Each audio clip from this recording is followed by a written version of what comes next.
पास जो डाटा है, जैसे ये अजय लिमिटेड है और इसमें बहुत सारे डाटा होगा, जैसे डे बुक है तो वाउचर एंट्री बहुत सारा, इसमें लेजर का भी संख्या होगा तो अल्टर से लेजर देख सकते हैं। यहाँ अल्टर या चार्ट ऑफ अकाउंट से भी लेजर दिखता है।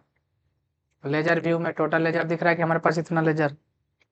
स्टॉक आइटम भी दिख रहा है तो हम लोग इस चार्ट ऑफ अकाउंट से स्टॉक आइटम को भी देख सकते हैं कि हमारे पास कितना स्टॉक आइटम बना हुआ है। हम चाह रहे हैं कि हम कोई एक नया कंपनी क्रिएट करें, यानी कंपनी में जाएं या क्रिएट करें। कंपनी का नाम जैसे हम दे दिए ABC लिमिटेड और स्टेट दे दिए बिहार। हम चाहते हैं कि जो पुराना वाला कंपनी है ना उसका डाटा हम इस कंपनी में डाल दें। तो इसके लिए हमको एक्सपोर्ट और इंपोर्ट ऑप्शन को यूज करना पड़ता है। एक्सपोर्ट यहाँ है और इंपोर्ट, जैसे सोचिए कि जिस आदमी को भेजना है वो क्या करेगा, एक्सपोर्ट, और जिनको रिसीव करना है वो क्या करेगा, इंपोर्ट करेगा। तो पहले जो भेज रहा है, भेज कौन रहा है, अजय लिमिटेड, उसी के पास ना डाटा है तो वही भेजेगा। तो वो क्या करेगा, एक्सपोर्ट करेगा। एक्सपोर्ट करने के लिए हम लोग एक्सपोर्ट ऑप्शन में जाएंगे। लेकिन आखिर भेजना क्या है, देखिए मास्टर ये है, और मास्टर में जब जाते हैं ना तो जब क्रिएट में ही जाइएगा तो देखिए यहाँ पर अकाउंटिंग मास्टर ये है, इन्वेंट्री मास्टर ये है, स्टैट्यूटरी मास्टर में ये है नहीं,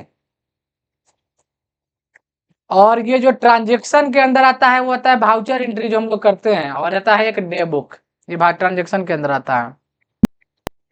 तो जब एक्सपोर्ट में जाइएगा न, तो यहाँ पूछेगा कि आप क्या एक्सपोर्ट करना चाहते हैं। तो हम मास्टर भेजना चाहते हैं, क्या भेजना चाहते हैं, तो मास्टर पे क्लिक करेंगे, है ना यहाँ पे मास्टर। लेकिन मास्टर भेजने के लिए आपको कॉन्फ़िगरेशन करना होगा, सेटअप, शो मोर कीजिएगा। देखिए हमको भेजना क्या क्या है, तो यहाँ लेजर में जाएंगे, टाइप्स ऑफ लेजर, मास्टर आएगा तो लेजर इंटर मारेंगे और लेजर का नाम यहाँ पे दे देंगे कि कौन सा लेजर भेजना। तो लेजर का नाम नहीं आएगा, जब भी भेजेंगे तो ये पूरा लेजर आ जाएगा।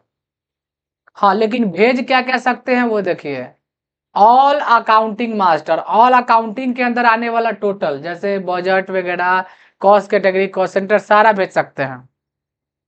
इन्वेंट्री का मतलब उसके अंदर में, इन्वेंट्री के अंदर आने वाला, जैसे stock item, stock group, price list, ये सब इसमें आता है। ऑल मास्टर मतलब अकाउंटिंग, इन्वेंट्री, स्टैट्यूटरी सब का।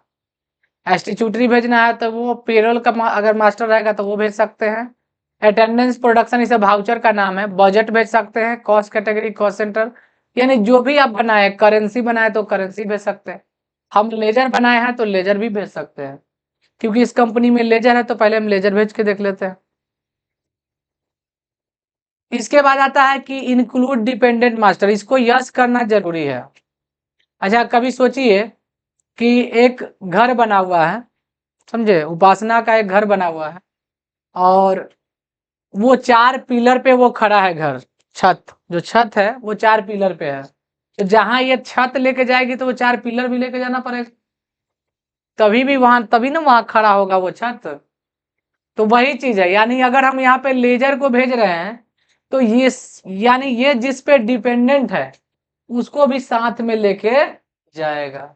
जैसे वाउचर एंट्री भेजने के लिए उसमें जो डिपेंडेंट होता है लेजर होता है, स्टॉक आइटम होता है, तो उसी तरह लेजर के लिए डिपेंडेंट, यानी जैसे कॉस्ट सेंटर भेज रहे हैं तो वो कैटेगरी पे डिपेंडेंट होता है, तो कैटेगरी को भी साथ में लेके चला जाता है। तो ये डिपेंडेंट हो गया, डिपेंडेंट यस ही रहेगा हमेशा। हाँ अगर हम चाहते हैं कि यहाँ का जो क्लोजिंग बैलेंस है वहां के लिए ओपनिंग बन जाए तो यहाँ पर यस कर देंगे, नहीं तो नो, जैसे वैसे आगे बढ़िए। यहाँ पे आइएगा, फाइल का फॉर्मेट पूछ रहा है, आप क्या कर रहे हैं, टैली से टैली में भेज रहे हैं तो XML फॉर्मेट लेना है। कौन सा लेना है, XML डाटा इंटरचेंज। और आगे बढ़िएगा तो एक्सपोर्ट लोकेशन पूछेगा, कहाँ पे भेज रहे हैं, तो लोकेशन रहने दीजिए जो है वही। फाइल का नाम बदल सकते हैं, फाइल का नाम है कि आप जो भेज रहे हैं उस फाइल का नाम है master.xml, क्या है, लेकिन अगर आप फाइल का नाम देना चाहते हैं उपासना तो लिख दिए उपासना .xml तो लगेगा क्योंकि इस फाइल का फॉर्मेट XML है। समझे? हम चाहते हैं कि जहां पे फाइल एक्सपोर्ट करे उसके बाद उसका फोल्डर भी ओपन होकर दिख जाए कि रियल में एक्सपोर्ट हुआ कि नहीं, तो इसको इंटर मार के यस कर देंगे। लैंग्वेज सही है, बाकी सब जैसे वैसे करके कंट्रोल ए।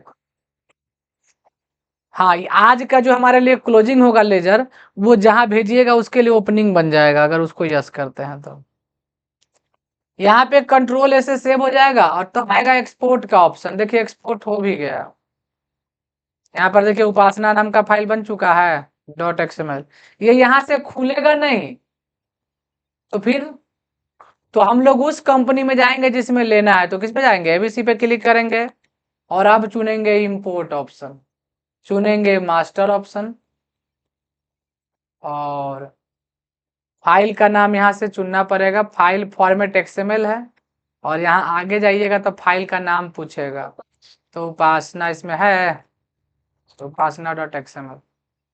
और बाकी है कि बिहेवियर ऑफ इंपोर्ट मास्टर। देखिए इसमें एक बिहेवियर क्या है, आता है कॉम्बाइन ओपनिंग बैलेंस, यानी अगर पिछले, अगर मान लीजिए यहाँ पर उस नाम का लेजर पहले से है तो उसी में जोड़ देगा बैलेंस को, क्या कर देगा, जोड़ देगा। इग्नोर डुप्लीकेट, मतलब जो हमारे पास पहले से है उसको इंपोर्ट नहीं करेगा। और मॉडिफाई विथ न्यू डाटा, यानी पुराना को हटा करके नया आ जाएगा। तो हम लोग ले लेंगे ये कंबाइन ओपनिंग बैलेंस, या हम लोग मॉडिफाई न्यू डाटा ले सकते हैं, जो भी इच्छा है आप ले लीजिए। चाहते हैं कि उसका बैकअप भी बनाए तो नहीं, बनाना चाहते तो नो, अगर बनाना चाहते हैं तो यस, समझे। बैकअप बना देने से क्या होगा कि फिर बाद में उसको रिस्टोर कर सकते हैं। हो गया। कहिएगा सर एबीसी कंपनी बनाए थे तो नया कंपनी में तो लेजर नहीं होता, ये तो आपको पता है, पता है ना कि नया कंपनी में लेजर नहीं होता है। हम लोग देख लेते हैं अल्टर में जाके लेजर, लेकिन इंपोर्ट करके लाए इसलिए लेजर आ गया। यानी सारा लेजर कहाँ से आ गया, एबीसी के जो हम लोग यहाँ पर जो अजय लिमिटेड का एक्सपोर्ट किए थे और वहां पे इंपोर्ट किए, वो टोटल लेजर इसमें आ गया है। अगर कोई नया कंपनी बनाइएगा तो ऑटोमेटिक लेजर आएगा, आता है 2 गो, कैश अकाउंट और पीएल आता है, कौन आता है। लेकिन इसमें तो ढेर सारा है और आपके सामने ही ना कंपनी बनाए हैं, तो इसमें लेजर जो आया वो कहाँ से आया, तो अजय लिमिटेड का जो एक्सपोर्ट किए थे वो यहाँ इंपोर्ट किए हैं, वो वाला लेजर यहाँ आ गया। अब हम लोग इसमें सीखेंगे कि वाउचर कैसे इंपोर्ट एक्सपोर्ट करते हैं, तो वो